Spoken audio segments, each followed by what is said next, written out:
For as long as I have been alive, restaurants, bars, establishments in Indiana have not been allowed to have a happy hour.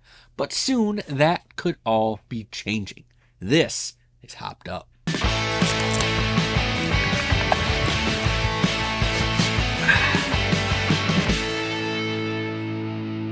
What is going on, everyone? Josh here. Another That's Hopped Up.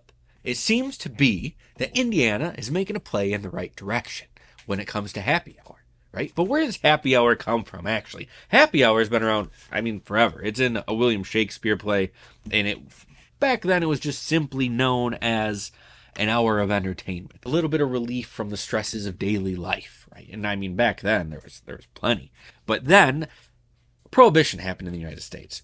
And after Prohibition was enacted, the 18th Amendment, right, outlawing alcohol, speakeasies would hold a happy hour before the restaurants would open so that you could come drink before you go eat. And I don't know when drinking before you ate became popular, but I gotta imagine, especially back in the day when food was awful, happy hours were super popular. Everybody wanted to drink before you went and had some boiled meat somewhere and some bland potatoes and vegetables, right? But that's where the happy hour that we know today came from. And I guess I'm just privileged to live in a state that has always had a happy hour, but happy hour is actually more of a controversy than what I originally thought. I just took it for granted, and I'm sorry now that I did that. But the province of Alberta in Ontario, Canada, they regulate their happy hours, which a lot of states already do that. Of all places, like Ireland of all places, made it illegal to have a happy hour in 2003 as part of their Intoxicating Liquor Act. Now, the Irish kind of have a bad reputation for getting real drunk and getting real rowdy. So I can only assume that that bill has a lot to do with that.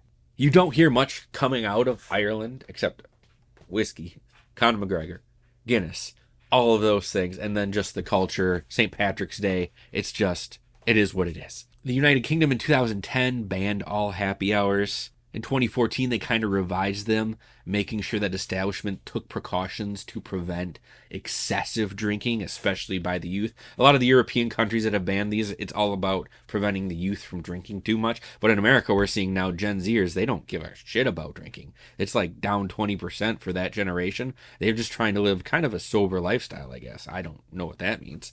Glasgow in 2004, Glasgow banned happy hours to reduce binge drinking. In the United States, 1984, Massachusetts put a statewide ban on happy hours. 1984, the U.S. military abolished happy hours at military-based clubs. In 2011, Utah state legislature passed a ban on happy hours.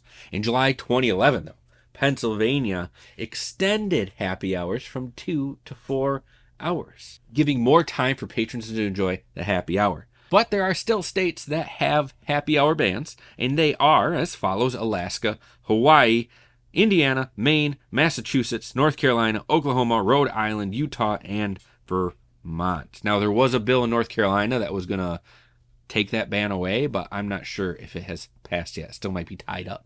Who knows? But moving back to Indiana, 12-1, a House committee approved a bill to hit back to the Senate floor where it's going to be voted on to reestablish happy hour, as well as allow restaurants, bars, breweries to serve to-go cocktails as long as they're sealed in tamper-proof containers, which who knows how much of a tamper-proof container it has to be.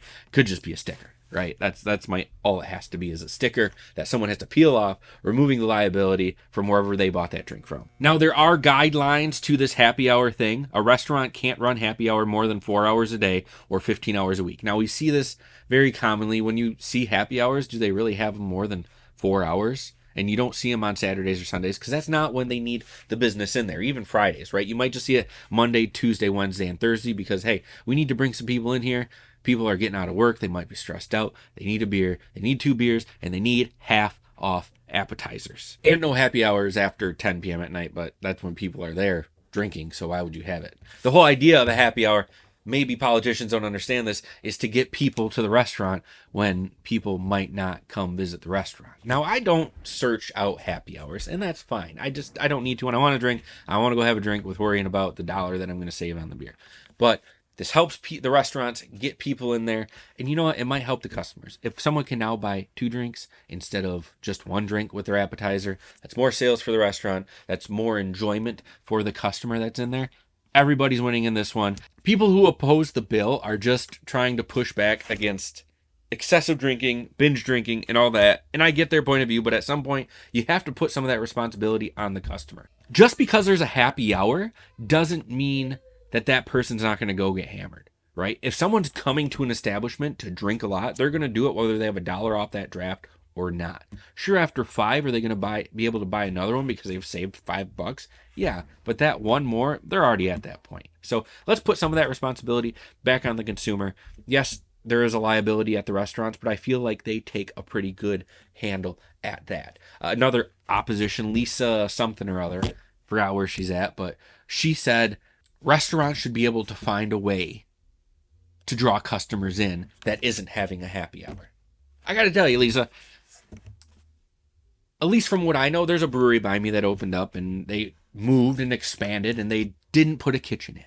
You know why they didn't put a kitchen in? Because there's just too many rules and regulations and just it's too much of a headache to live by. It seems like you want restaurants to innovate, you want breweries and distilleries to innovate and find new ways, but then you're always putting roadblocks in their way. Are some of them good? Of course some of them are good. But something like this just doesn't make any sense why you wouldn't want them to have a happy hour. Now that's going to do it for this episode of Half-Assed Beer Review. Thank you all for stopping by and checking out another episode of That's Hopped Up. Not tons of substance to it, but it's very good news that we should all celebrate and we should all pass on to other states to help them open up happy hour, get more laws passed or rescinded that hinder the growth of our small businesses in this state, in the United States, everywhere.